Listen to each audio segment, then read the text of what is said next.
میں انہیں بااخلاق بناتی ہے، اور وہ باپ اللہ اور اس کی رسول کی نظر میں بہترین سمجھا جائے گا جو باپ اپنے اولاد کو اچھا نام بھی دیتا ہے، ان کا عقیقہ کرتا ہے، جب وہ بڑے ہو جائیں تو ان کی شادی بیاہ کرتا ہے، اچھی صحبتوں میں بٹھاتا ہے، اچھے عادات و اطوار سکھاتا ہے، اور جب تک وہ زندہ ہے اپنی اولاد کی بہترین تربیت کرتا ہے، اور جب وہ دنیا چھوڑ کر جاتا ہے تو اپنی بیوی اور اپنے بچوں کے لیے مال اور جائیداد ترکے میں چھوڑ کر جاتا ہے۔ آپ غور کریں کہ کوئی ایسا باپ ہے جس کی اولاد بھی ہے اور اس دنیا سے چلا جائے بغیر کچھ مال و جائیداد چھوڑ کر، تو وہ اولاد ظاہر ہے کہ بھٹکتی پھرے گی، پریشان حال ہوگی، اور لوگوں کے آگے دستے حاجت طلب کرے گی، دراز کرے گی، لوگوں کے آگے مجبور بن کر وہ اولاد رہے گی۔ اگر باپ اس دنیا سے جاتے جاتے مال و اسباب اور جائیداد چھوڑ کر جائے تو باپ کے انتقال کے بعد بچوں کو کوئی پریشانی کا سامنا کرنا نہیں پڑتا، ان بچوں کی ماں کو بھی کوئی پریشانی لاحق نہیں ہوتی۔ تو بہترین باپ وہ ہے جو جب تک دنیا میں رہے اپنے بچوں کی اچھی تربیت کرے، اور جب دنیا سے جائے بچوں کے لیے مال و اسباب چھوڑ کر جائے، جس کے سہارے اس کے بچے آرام و اطمینان سے اپنی لائف بنا سکے، باپ کے بعد بھی آرام و چین سے اپنی زندگیاں گزار سکے۔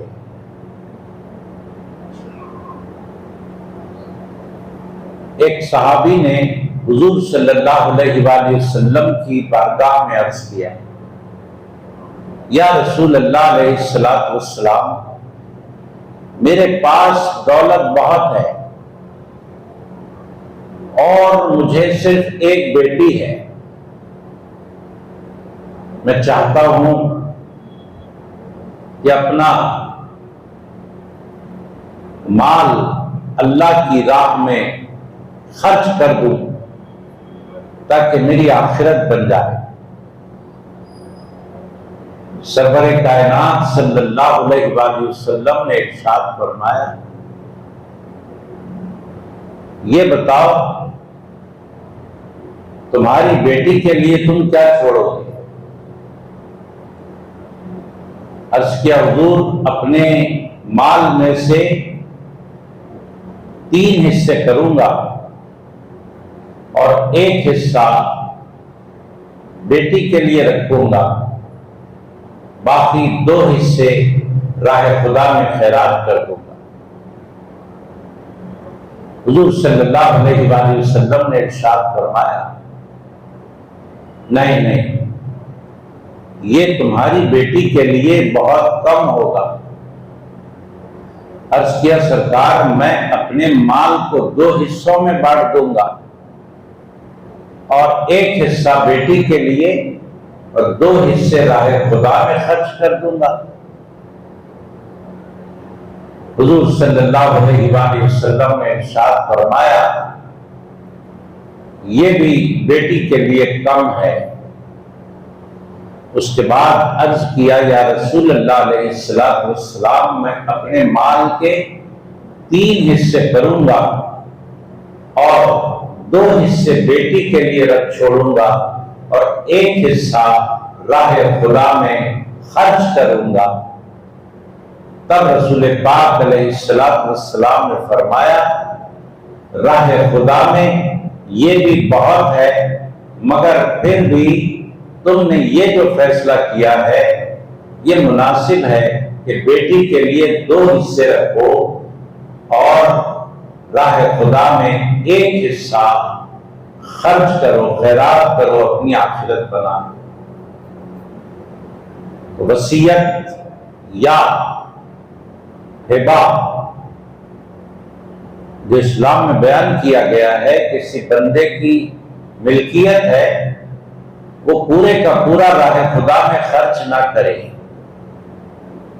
بلکہ اپنی زندگی میں اگر وہ خرچ کرنا چاہتا ہے تو 1/3 مال یعنی 1/3 راہ خدا میں خرچ کر سکتا ہے، اور انتقال کے بعد والی اگر وصیت کرتا ہے تو وصیت میں بھی 1/3 سے زیادہ وصیت قابل قبول نہیں سمجھی جاتی۔ کیوں؟ اس لیے کہ راہ خدا میں خرچ کیا ہوا وہ مال جو پورے کا پورا خرچ کر دیا جائے اور اولاد کو یوں ہی بے سہارا چھوڑ دیا جائے، ایسے خرچ کرنے سے اللہ راضی نہیں ہوتا۔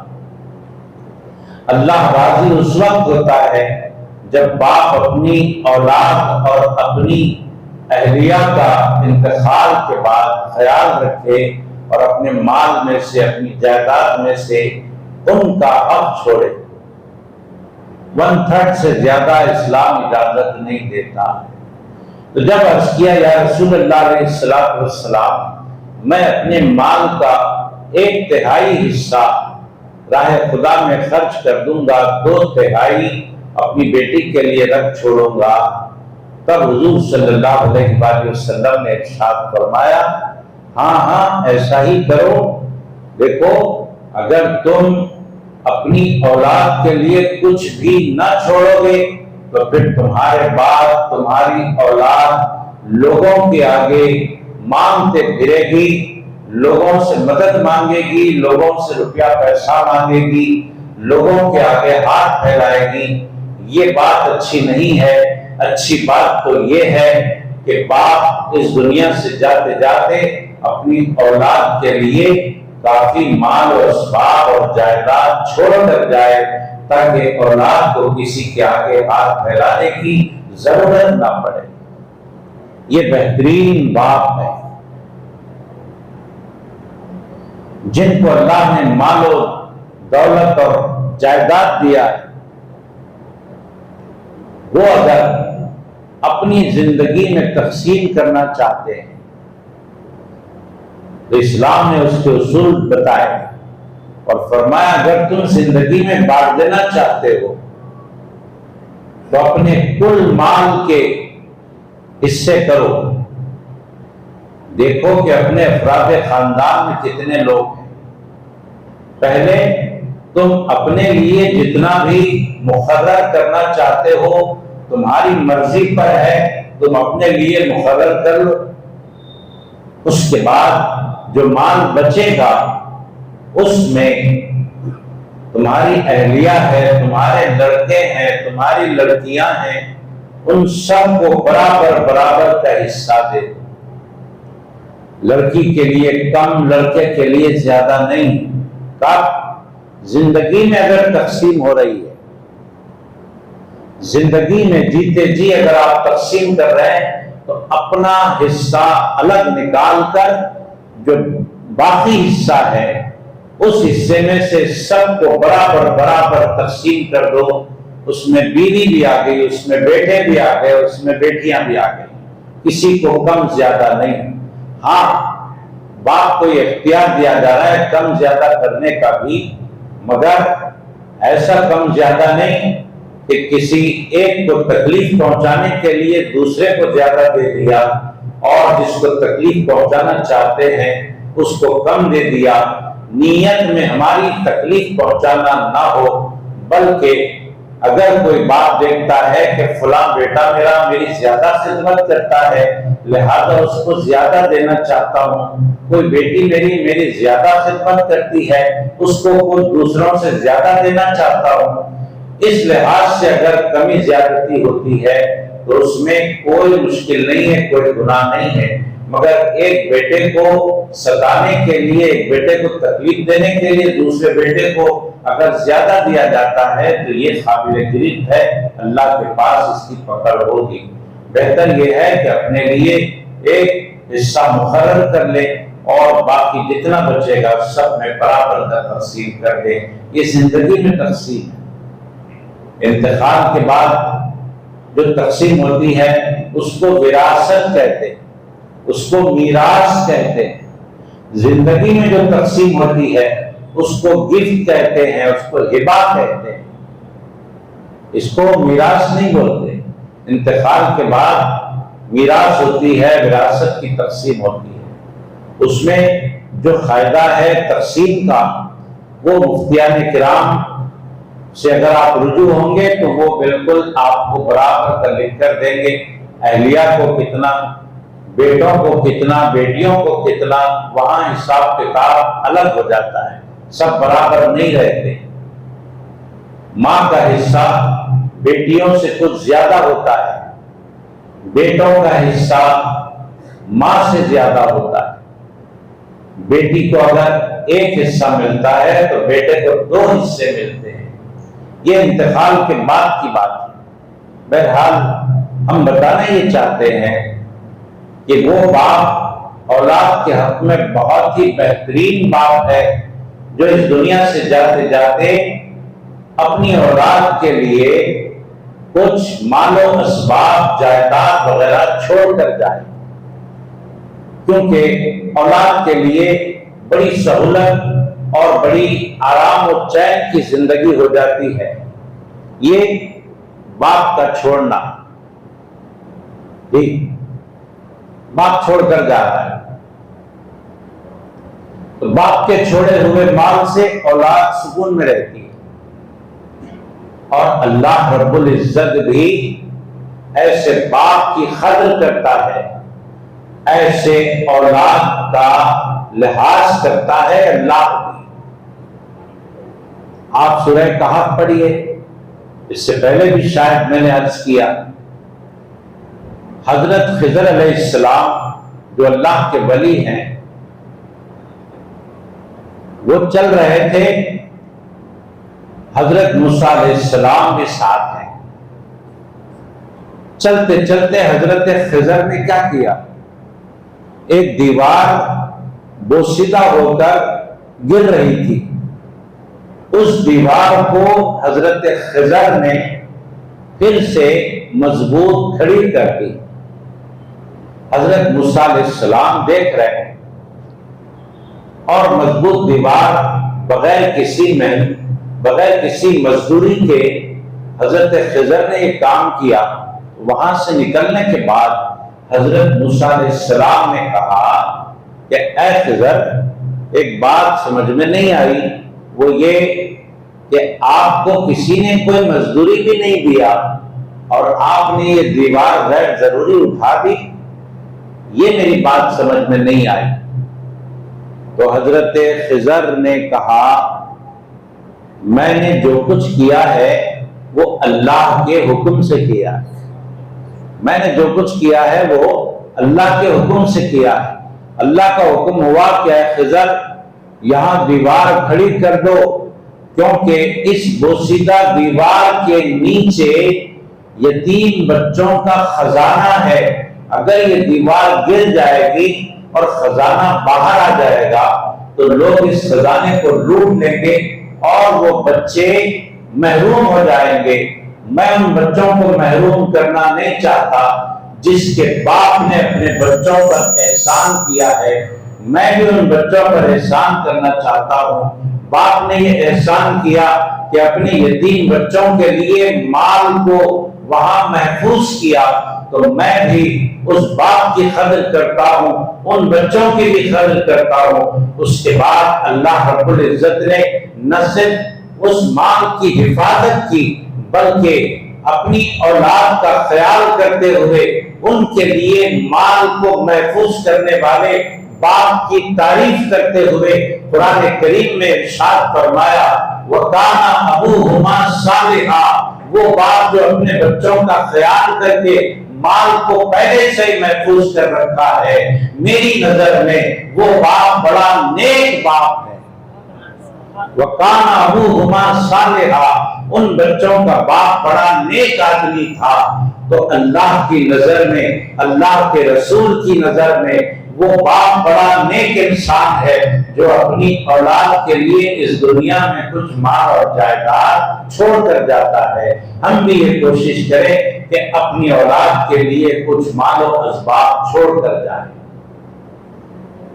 انہیں محروم کر کے نہ جائیں، محنت کریں، مشقت کریں، دوڑ دھوپ کریں، اپنی محنت کی کمائی سے اپنی اولاد کے لیے کچھ چھوڑ کر جائیں، ان کا فائدہ ہوگا۔ یہ ہم نے کس باپ کی بات کی ہے؟ ہم نے جسمانی باپ کی بات کی ہے۔ جسمانی باپ ایک روحانی باپ ہوتا ہے۔ ایک کیا ہوتا ہے؟ روحانی باپ ہوتا ہے۔ کون ہوتا ہے روحانی باپ؟ پیر جو ہوتا ہے نا، روحانی باپ ہوتا ہے۔ استاد جو ہوتا ہے وہ روحانی باپ ہوتا ہے۔ معلم جو ہوتا ہے وہ روحانی باپ ہوتا ہے۔ جو آپ کو دین کی باتیں بتانے والا جو عالم ہوتا ہے وہ روحانی باپ ہوتا ہے۔ جسمانی باپ اولاد کے لیے، اپنی جسمانی اولاد کے لیے کیا چھوڑ کر جاتا ہے؟ مال و جائیداد چھوڑ کر جاتا ہے۔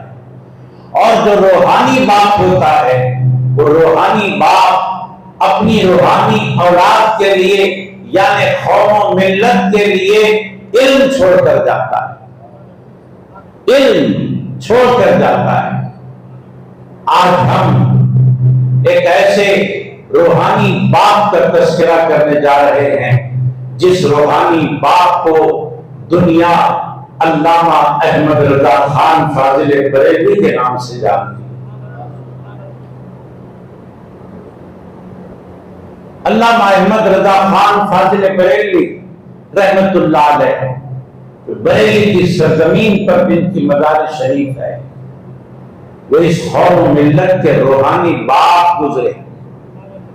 سفر کے مہینے کی 25 تاریخ، آج 21 ہے، 3 روز کے بعد 25 سفر آئے گی۔ وہ ان کے وصال کی تاریخ ہے، وہ ان کے عرس کی تاریخ ہے، اس لیے ہم آج ان کا تذکرہ کر رہے ہیں اور ان کے لیے اللہ کی بارگاہ میں دعا کرتے ہیں پروردگار ان کی قبر کو انوار سے بھر دے۔ انہوں نے جو علمی کام کیا ہے، انہوں نے جو قوم و ملت کو صراط مستقیم کی طرف گامزن کیا ہے، لوگوں کو عقائد حقہ کی طرف بلایا ہے، بدعقیدگیوں سے بچایا ہے، اللہ اس کے رسول کے عشق اور ان کی محبت میں جینا مرنا سکھایا ہے، صحیح عقیدے لوگوں تک پہنچائے ہیں، قرآن و حدیث کی روشنی میں مدلل اور ایسے عقیدے جن سے دل کی زندگی آباد ہو جاتی ہے، ایسا علم قوم و ملت تک پہنچایا ہے۔ اللہ سے دعا ہے کہ پروردگار تمام قوم و ملت کو ان کا اس احسان ماننے کی توفیق عطا فرمائے۔ امام احمد رضا فاضل بریلوی رحمۃ اللہ علیہ قوم و ملت کو اپنی تحریروں سے اس طرح آراستہ کیا ہے. آج وہ دنیا میں نہیں ہے، آج وہ دنیا میں نہیں، مگر ان کی کتابیں آج دنیا میں، ان کا نثر والا کمال آج کتابوں میں موجود ہے، ان کا نظم والا کمال آج کتابوں میں موجود ہے. آج ان کی تحریریں پڑھ پڑھ کر لوگ ہدایت کے راستے پر چل رہے ہیں. انہوں نے ایسا راستہ دکھایا عشق اور محبت کا کہ آج بچہ بچہ یا رسول اللہ کا ترانہ گنگنا رہا ہے. آج بچے بچے کی زبانوں پر، لبوں پر نعت نبی ہے. آج آپ دیکھیں کون نہیں جانتا، آپ جائیں شرق و غرب میں جہاں بھی آپ جائیں گے کوئی نہ کوئی ان کو جاننے والا، ان کو پہچاننے والا آپ کو ملے گا. کیوں؟ اس لیے کہ انہوں نے اللہ کے رسول کی معرفت کروائی تو اللہ نے بھی پوری دنیا میں ان کی پہچان کروا دی. اللہ نے پوری دنیا میں ان کی پہچان کروا دی. مصطفیٰ جان رحمت پہ لاکھوں سلام کہاں نہیں پڑھا جاتا. دنیا کے ہر خطے میں یہ سلام پڑھا جاتا ہے. سرور کائنات علیہ الصلوۃ والسلام کی بارگاہ میں یہ سلام مقبول ہے تبھی تو پڑھا جاتا ہے. یہ سلام کس کا لکھا ہوا ہے؟ یہ امام احمد رضا خان فاضل بریلوی رحمۃ اللہ علیہ کا لکھا ہوا ہے. حضرات گرامی، سمجھنے کی ضرورت ہے. یہ ہمارے روحانی باپ ہیں. شمالی ہند میں آپ کی مزار شریف ہے، آج بھی آپ کی مزار شریف سے فیض بڑھ رہا ہے. امام احمد رضا فاضل بریلوی رحمۃ اللہ علیہ نے آل رسول کا ادب سکھایا، صحابہ کا ادب سکھایا، نبی پاک سے عشق و محبت سکھائی، اعمال صالحہ پر مضبوطی سے جمے رہنے کی تعلیم دی. ہر زاویے سے آپ نے قوم و ملت کی تعمیر کی. آج ان کے اشعار آپ اٹھا کر دیکھیں، عقائد حقہ سے وہ اشعار بھرے ہوئے. جب سرکار کے بارے میں عقیدہ دینا چاہا امام احمد رضا فاضل بریلوی رحمۃ اللہ علیہ نے تو کہا تو زندہ ہے واللہ، تو زندہ ہے واللہ، میری چشم عالم سے چھپ جانے والے.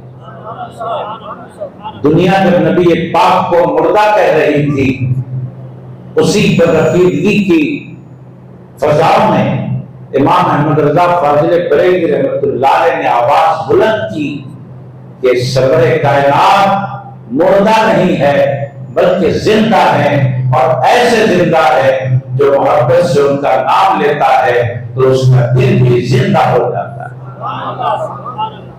آل رسول کو جب معمولی سمجھا گیا، آل رسول کو ان کے ناقص عمل کی وجہ سے انہیں ناقص سمجھا گیا، یہ بات بڑے توجہ سے سننے کی ہے.